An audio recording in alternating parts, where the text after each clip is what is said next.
হিন্দু ধর্মগ্রন্থগুলির মধ্যে একটি পবিত্র গ্রন্থ হল উপনিষদ। ছান্দোগ্য উপনিষদে উল্লেখ করা আছে 6 নম্বর অধ্যায় 2য় পরিচ্ছেদের 1ম অনুচ্ছেদে বলা হয়েছে একম এবিদিত্যম। এটা একটা সংস্কৃত উদ্ধৃতি যার অর্থ স্রষ্টা মাত্র একজনই, দ্বিতীয় কেউ নেই। এটার উল্লেখ আছে শ্বেতাসূত্র উপনিষদে 6 নম্বর অধ্যায়ের 9 অনুচ্ছেদে। না চাষে কসিজ জনিতা না চদীপা।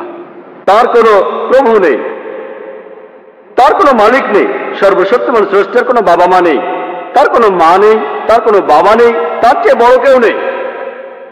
এটার উল্লেখ আছে শ্বেতাসূত্র উপনিষদের 4 নম্বর অধ্যায়ের 19 অনুচ্ছেদে। ন তস্য প্রতিমা অস্তি। যার অর্থ স্রষ্টার কোনো প্রতিকৃতি নেই, সর্বশক্তিমান স্রষ্টার কোনো প্রতিমূর্তি নেই। এছাড়া বলা হয়েছে শ্বেতাসূত্র উপনিষদে 4 নম্বর অধ্যায়ের 20 নম্বর অনুচ্ছেদে স্রষ্টা হলেন নিরাকার। কেউ তাকে চোখ দিয়ে দেখতে পায় না, কেউ চোখ দিয়ে তার আকৃতি দেখতে পায় না। আর হিন্দু ধর্মগ্রন্থগুলির মধ্যে সবচেয়ে জনপ্রিয় হল ভগবদ গীতা।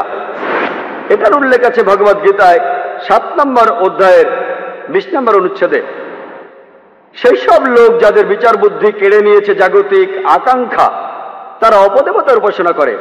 ভগবদ গীতা 7 নম্বর অধ্যায় 20 অনুচ্ছেদে বলছে যে সব জড়বাদী লোকেরা তারা অপদেবতার উপাসনা করে আর মূর্তি পূজা করে। হিন্দু ধর্মগ্রন্থগুলির মধ্যে সবচেয়ে পবিত্র হল বেদ। যজুর্বেদে উল্লেখ আছে 32 নম্বর অধ্যায়ের 3 নম্বর অনুচ্ছেদে।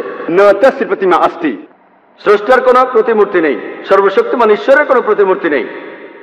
তিনি কখনো জন্মাননি, তারই উপাসনা করা উচিত। যজুর্বেদে উল্লেখ করা আছে 40 নম্বর অধ্যায়ের 8 নম্বর অনুচ্ছেদে সর্বশক্তিমান ঈশ্বর নিরাকার এবং পবিত্র। যজুর্বেদে আরো উল্লেখ আছে 40 নম্বর অধ্যায়ের 9 অনুচ্ছেদে অন্ধাত্ম প্রবিশন্তি ইয়া অসম্ভূতি উপাস্তে।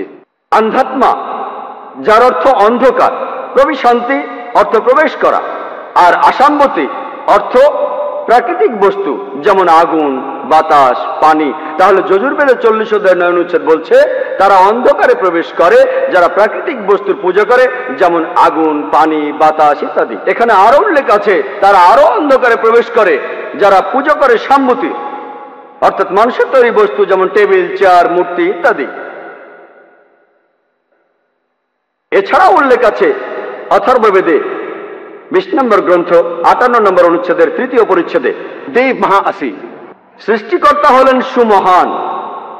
আর বেদগুলির মধ্যে সবচেয়ে পবিত্র হল ঋগ্বেদ।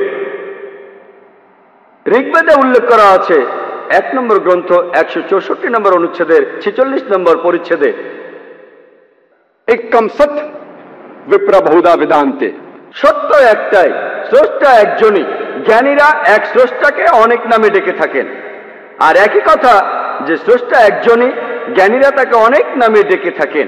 একই কথা আছে ঋগ্বেদের 10 নম্বর গ্রন্থে 114 অনুচ্ছেদের 5ম পরিচ্ছেদে। আর শুধুমাত্র ঋগ্বেদেই 2 নম্বর গ্রন্থের 1 অনুচ্ছেদে একে একে 33টি আলাদা নামে ডাকা হয়েছে সর্বশক্তিমান স্রষ্টাকে।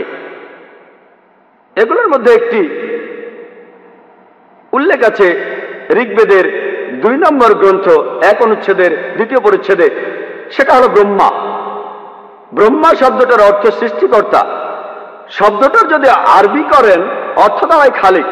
মুসলমানদের কোনো আপত্তি থাকবে না যদি কেউ বলে সর্বশক্তিমান ঈশ্বর হলেন খালিক বা সৃষ্টিকর্তা। কিন্তু যদি কেউ বলে সর্বশক্তিমান ঈশ্বর সৃষ্টিকর্তা, তার 4টি মাথা আছে, প্রত্যেক মাথায় একটি করে মুকুট, আমরা মুসলমানরা প্রবল আপত্তি জানাবো। এছাড়াও আপনি শ্বেতাসূত্র উপনিষদের বিরুদ্ধে যাচ্ছেন।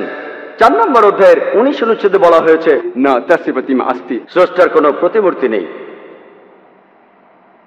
অন্য আরেকটি নামে ডাকা হয়েছে ঋগ্বেদের 2য় গ্রন্থ 1ম অনুচ্ছেদের 3য় পরিচ্ছেদে। সেটা হলো বিষ্ণু। বিষ্ণু অর্থ রক্ষাকারী, অর্থাৎ পালনকর্তা। যদি এটার আরবি করেন তাহলে কাছাকাছি শব্দ রব। মুসলমানদের কোনো আপত্তি নেই যদি কেউ সর্বশক্তিমান ঈশ্বরকে বলেন রব, বিষ্ণু বা পালনকর্তা। কিন্তু যদি কেউ বলে বিষ্ণু হলেন সেই ঈশ্বর যিনি বসে আছেন সাপকে আসন বানিয়ে সমুদ্রের নিচে ভ্রমণ করেন, আকাশে উড়ে বেড়ান গরুর নামে এক পাখির পিঠে চড়ে। তার 4টি হাত, এক ডান হাতে রয়েছে চক্র, এক বাম হাতে রয়েছে শাক। আমরা মুসলমানরা তাতে প্রবল আপত্তি জানাবো। এছাড়াও আপনি যজুর্বেদের বিরুদ্ধে যাচ্ছেন। 32 নম্বর অধ্যায়ের 3 অনুচ্ছেদে বলা হয়েছে न तस्य प्रतिमा अस्ति। স্রষ্টার কোনো প্রতিমূর্তি নেই, সর্বশক্তিমান স্রষ্টার কোনো প্রতিমূর্তি নেই।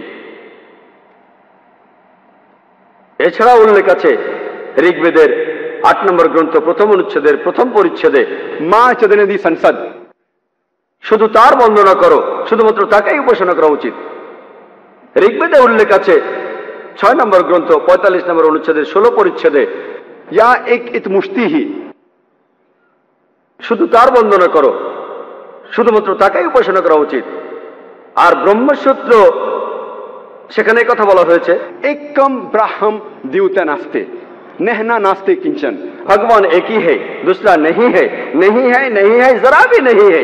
ঈশ্বর মাত্র একজনই, দ্বিতীয় কেউ নেই, কেউ নেই, কেউ নেই, কখনো কেউ ছিলও না।